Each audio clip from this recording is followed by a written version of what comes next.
Family in Parkland, Florida this morning. School shootings, unfortunately, are all too familiar, as we've been talking about this morning. We remember, of course, the scene from Columbine in 1999. And potential postings on social media not be flagged after having bought that assault rifle, especially if those comments about wanting to harm people turn out to be true, Rhonda. Just one of the many questions we have this morning. All right, Pierre, thank you. I got another question. How the fuck can we justify... First of all, let's just get straight to this shit. I'm just gonna get to the nitty gritty, right? Cause motherfuckers be trying to do all that. I'm not even gonna go to the stats real quick. Hold on, where we at? Am I bugging, or are these shit starting to look more and more like theatrical? Like, I was just sitting there with my teacher. We didn't really know what was going on, but once we saw the students running, then I started to think, like, what's happening? And then I heard the gunshots, and I was like, oh my God, I just ran. I heard 6 shots, loud shots. Right after I heard that, I was like, oh my God, we gotta go. So I started running as fast as I can. All the kids came inside the rooms and everything. There were teachers pulling us in and telling us to, like, get in the rooms and be quiet. This is what a joy. It's such a joy and a relief. I just hope all the other kids are okay, and oh my God. But at least 17 students and teachers were not okay. Yesterday's school shooting in Parkland, Florida, left at least 17 people dead and 14 others injured. Authorities say shots began ringing out. The shooter wore a gas mask and had smoke grenades. When deputies arrived at the school, hundreds of students were already fleeing. According to the Broward County Sheriff's Office, this is like a day old. This is kind of Columbine school shooting I just want to point something out about these shootings real quick. Hold on. And the 5 worst mass shootings have all occurred since 2007. I'll say it again. The 5 worst mass shootings. All right, bro. You know, for teleprompter right now. I seen a clip, right? It's something about the way these things play out. week long, we have been doing a series on this show called Love Is. Love Is, exploring modern-day love and connection in America. We featured one love story on Valentine's Day morning, just hours before this gunman walked onto that school campus and killed 17 people in an unspeakable act of premeditated cruelty. Visited the school that day. But as we watched the parents and the community down in Parkland in the aftermath of this nightmare, it became clear that love was there too. You saw by those like Aaron Feist, that football coach Carrie mentioned, who used his body to shield students and lost his own life in the... Wait. So hold on, right? Let me get this straight. And I know not to be insensitive about the situation. First of all, prayers and condolences to whoever got shot yesterday. That's mad insensitive, right? I should just be speaking about the case. Should we just be praying for this right now? Am I not looking at the... Hold on. Psychologists. So 5 years ago, this country saw a devastating mass school shooting at Sandy Hook Elementary School in Newtown, Connecticut. A moment of transformation. I'm just trying to figure out... Powerful, right? This happened yesterday. We're continuing our discussion with psychologist Jennifer Hartstein and psychotherapist and family counselor Tom Kirsting. So we have a family counselor. Sandy Hook Promise is a great organization that doesn't focus... psychologist Jennifer Hartstein and psychotherapist and family counselor Tom Kirsting. Okay. With respect to a particular individual. They're not just no guns. It's look at this kid and his focus on them. He was bullied. This is the kid in the Evan. So now it's time to have a dialogue about gun violence and psychology. Dispatch obtained the police audio and video through the state's so-called Sunshine Law. According to the paper's timeline of the August 9th encounter between Darren Wilson and Michael Brown. At 11:53 a.m., a dispatcher reports a stealing in progress at the Ferguson Market. Okay, we're taking a stealing in progress from 9101 West Florissant, 9101 West Florissant. Subject may be leaving the business at this time. Stand by for further. The Post-Dispatch says about 19 seconds later, dispatch issues a description of a suspect. 25, it's going to be a black male in a white t-shirt. He's running toward Quick Trip. He took a whole box of Swisher cigars. Street shortly, but Johnson said the officer grabbed Brown by the neck and drew his gun. Brown started a physical altercation with him and grabbed the gun, which went off. Both sides agree that Brown ran and then turned back. He was bullied. This is the kid in the Evan. In the Evan. It's look at the Hold on, because this is signs only with a day respect to a old, particular so this is pretty much individual. fresh. They're against our And students and our I don't have kids. no agenda. Like, you know, everybody, anytime a shooting happens like this on this magnitude, I feel like you see a lot of different people come out with a lot of different agendas. And it's time to push the agenda now. This is the perfect, I guess, situation. I guess the glue to bring the country together. It's kind of hard to not sympathize when you hear And they've been school trying to shooting draw and attention children to getting shot and everything. killed.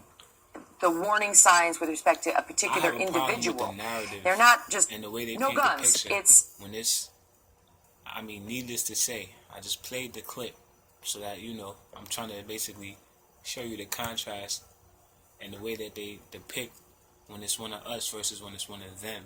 Now, in this case, obviously, this kid, I don't even know his name. I try not to really do too much, you know what I'm saying, study. I don't like to study the actual shooter. I feel like at the end of the day, yeah, I don't know. It's only been a day. I'm not sure why his face and all these things is getting plastered all over the fuck. You know what I mean? It's all over the news already. Like, with this guy. Right. And just looking at his history, right? He's lost both his parents. I think I read that, you know, his dad died several years ago. His mom recently died, so here he is alone. What other history did he have? Just kind of grieving of that. Was there bullying? I mean, there's a lot of the warning signs in that video are things that we've been hearing a little bit about this young man. And so we have to think about how that is impacting our boys, especially because no one's really... so when George Zimmerman was following Trayvon Martin with a gun, was that bullying? I'm just trying to figure out, because I don't think I heard the term bullying during that whole entire trial. Right? I heard. Let's continue. Encouraging young men to be talking about that stuff, so we kind of push it aside, and then that's really an issue. The thing is, you know, you look at the warning signs in Evan, right? The Sandy Hook Promise video. There's a reason They why were I don't here. got cable. They appear to have been, and yet he was free. He was not getting the help he needed, obviously. And so the question is, well, okay, A, what are those signs officially? Let's talk about it. And B, then what can we do? And, you know, interest, what's perplexing is all of the stories of students that you hear, you know, posting things, say they knew that this individual was capable of this. So there were plenty of signs. I wonder if we need a national resource center where it's a number that you can call, and that we have experts who profile, for lack of a better term, what they, I mean, you look at the Virginia Tech, he was a 23-year-old student. Newtown, he was a 19-year-old, you know, young man. Here, it's a 19-year-old. Well, and I think it's a combination of two issues, right, that we are struggling with. One is the mental health piece of this. And then one is gun control and access to guns and all of that. So there are two kind of simultaneous and parallel arguments. And the issue for me as a psychotherapist is how do I make sure that decisions don't have access to the thing that can kill so many other people? And that's where we're having a challenge in New York. If I believe that someone is suicidal, I can call a registry and say this person needs to go on a no-gun list. Alright, I'm gonna need you to relax. Talking over me. Yeah, that's I just. Melissa Polkowski teaches journalism at Douglas High School.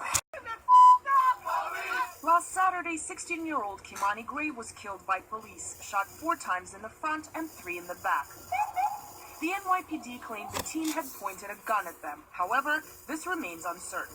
There was a weapon that no one saw, not his friends, his family didn't know he had a weapon, and there were a lot of witnesses outside who were able to see it, that this individual, this child, didn't have a weapon on him. As these candles burn in memory of yet another killed youth, an entire community rises up night after night to demand justice and an end to police brutality. For 3 nights in a row, peaceful vigils turned chaotic. Clashes broke out, leaving one officer hospitalized after reportedly being injured with a brick. So again, let's go back to how they paint the narrative. And again, my issue with all of this is the narrative and the way that the media portrays the individuals, and they try to use certain little tones and different words to try to, you know, basically put the victims, or create the victim and then create the villain, I guess you would say. So when an unarmed teen is killed by the police, 46 you notice that they try to, I mean, it's pretty much... This remains uncertain. There was a weapon that no one saw, not his friends, his family didn't know he there was had no a weapon. weapon. So at the end of the day, I'm just trying to figure out how the story would have been painted and depicted if it would have been a Kimani Gray or a Michael Brown going into a school and letting off, you know what I'm saying, automatic weapon, whatever. I don't even know what gun was used, to be honest with you. But a lot of people got hit, so I'm assuming this was like some type of semi-automatic. How they getting killed unarmed? And this, how is he walking around with semi-automatic weapons? I mean, again, my condolences to the victims and their families. But I see certain clips about... That's the other thing. Now, obviously it's conspiracy theories, right? Now, we're not even going to sugarcoat it and act like, you know, some of this shit do be looking kind of suspect. As far as, there's been a lot of different theories about a lot of these shootings, right? And I ain't even going front. I was front and center not too long ago. And, I mean, if you look at a lot of the details, it'd be a lot of inconsistencies with these stories, you feel me? I'm gonna just pull up this clip I was just looking at, bro. And I don't know. You know, obviously it's a lot of different theories that float around when these type of things happen. You got certain people that are just straight out like, this shit is fake, I don't believe it. And I'm not gonna go that far, but what I will say is this.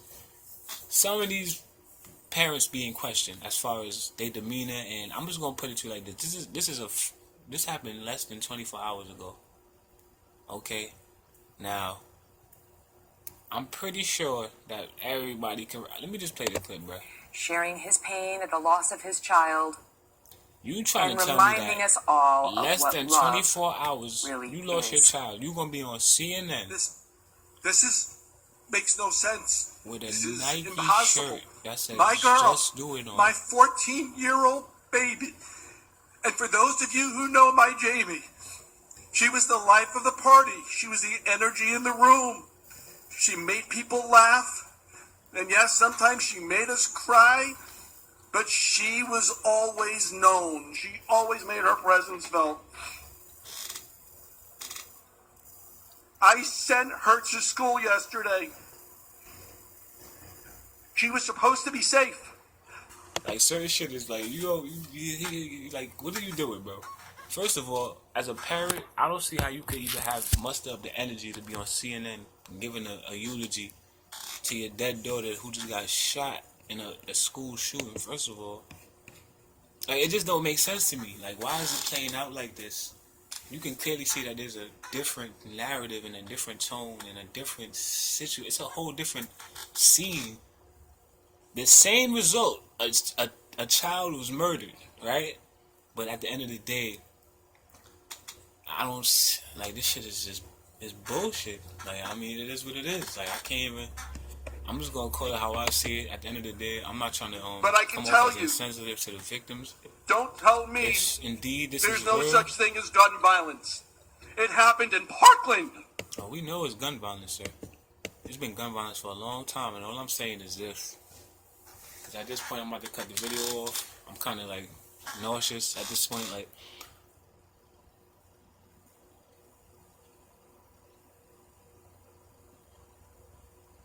I had something real good to say just now. Do I have to run for president? Am I going to have to throw my name in the hat for the 2020 ballot? America?